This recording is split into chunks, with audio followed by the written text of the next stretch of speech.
So ఇది 3 main problems మెనోపాజ్లో ఉంటాయి and ఇది ఈజీగా మనం మేనేజ్ చేయగలం. So most important for any women in the transition phase ఏంటంటే మనం diet, exercise and maintaining ideal body weight is extremely important.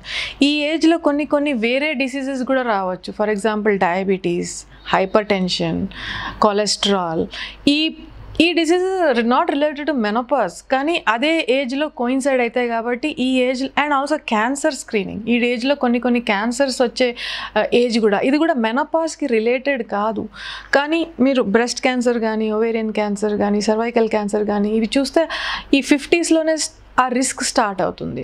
So ఈ టైంలో చాలా క్రూషియల్ ఫేజ్. ఎవ్రీ లేడీకి, every women has to undergo annual health checkups. ఈ non communicable diseases అంటారు, అంటే ఈ క్యాన్సర్స్ కానీ, హైపర్ టెన్షన్ కానీ, డయాబెటీస్ కానీ, ఇవన్నీ non communicable diseases or NCD అని అంటారు.